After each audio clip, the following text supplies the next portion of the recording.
From Austria on behalf of the Socialist Group. The floor is yours, Mr. Šenaś. Danke sehr, Frau Präsidentin. Thank you very much, Madam President.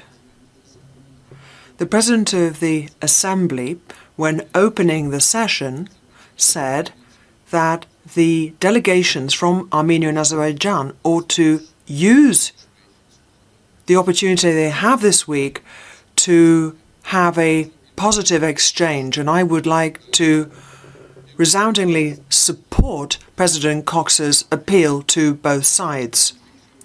Now, we have seen at lightning speed people losing their lives because of an interstate conflict, and not in Nagorno-Karabakh, but rather an incursion by Azeri troops into Armenian territory, and both sides are using heavy weapons.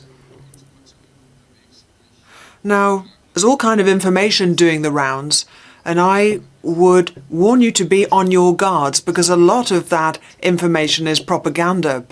The important thing now is that we restore a ceasefire.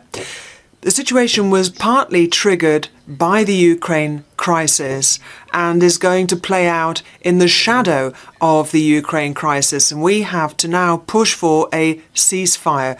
Russia, of course, doesn't have the clout to do that now. Russia, of course, brokered the last ceasefire, and it's the EU, Council of Europe and other international organizations such as the OSCE who are going to have to step into that role now.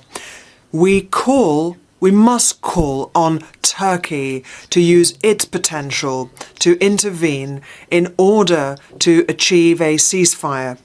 And as the rapporteur, Paul Gavin, quite rightly said, we have seen many deaths from landmines, and the Armenian side must grant access to buried landmines. At the same time, we must make clear to Azerbaijan that it must continue to allow exchanges of prisoners of war, because there are still prisoners in Azerbaijan and they must be allowed home.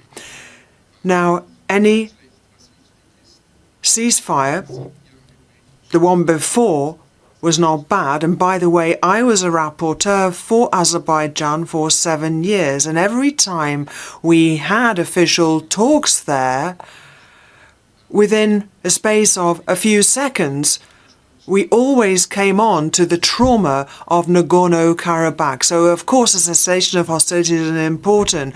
But what is more important is that you live alongside a people. You cannot live as enemies.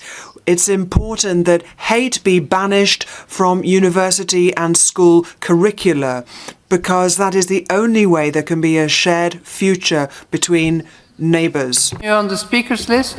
The next speaker is Madame Isabella Santiago from France and the Socialist Group.